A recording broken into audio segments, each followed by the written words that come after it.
I want to talk about wax moths a little bit. There's two different wax moths. There's the lesser and the greater wax moth. We have both here. And this is a sign of the lesser wax moth. They'll make these little tunnels and trails in here. They'll get in a colony that's weak, you know, on some outside frames and do their thing. And they can decimate a frame, but it takes them a while. And, you know, here's some more tracks through here. A few more on these. You'll see just some webbing across the tops of them that's protecting them as they crawl through here. If it's warm and they're active, you can just bang the frame, you know, make vibration on it, and they'll climb right up out of there and you can see them.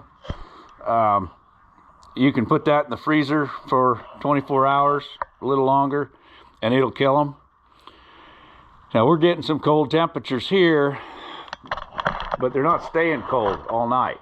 So, or you know, during the day, they're warming up, and that's not necessarily going to kill your wax moths off. Now, if you hit, you know, 20 degrees and stay there for a week, it'll get into the box, but they're fairly protected inside that box for a minor freeze to get into them.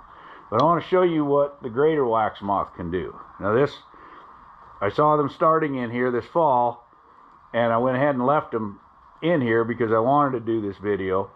I blocked them in, and I tried a few things like some paramoth, and once they were in there and active, I believe the paramoth was affecting the adult moth some, but it wasn't affecting what the larva did. So I'll get this lid off of here and show you guys what they can do. See them big cocoons all over the top of the lid.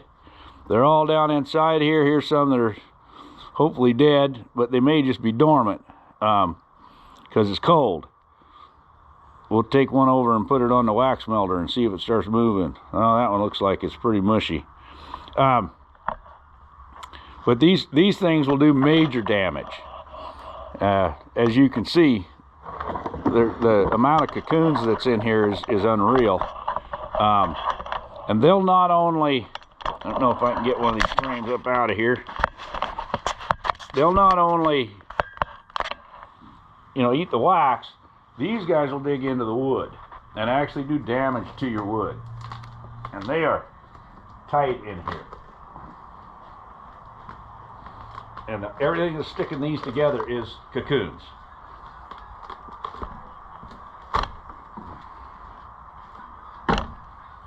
A lot of guys just take this right over to the burn pile and just burn it because it's a lot of work to get it cleaned up. But I wanted to show you guys what they can do.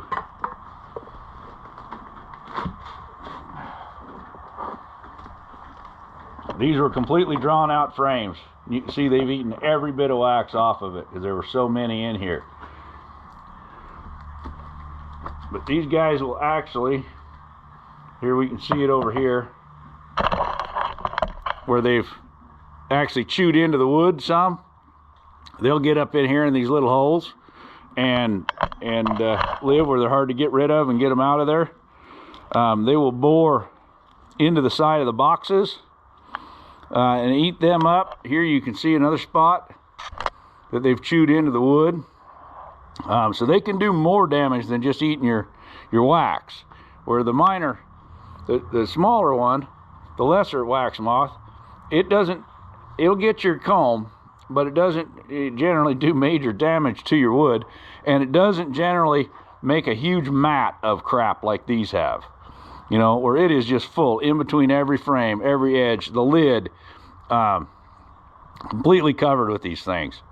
So when you see a few wax moths showing up, usually in the fall, in a colony, if it's a strong enough colony, they'll take care of them and control them. And the lesser wax moth won't do that much damage in there. The greater one will. So I got some bug zappers going this year. Not set up as well as they should be, but Rodney says he gets great control over these just by having the bug zappers out, that the moths will get in them and wipe them out. So anyway, I got a bunch of cleanup work to do here on this one.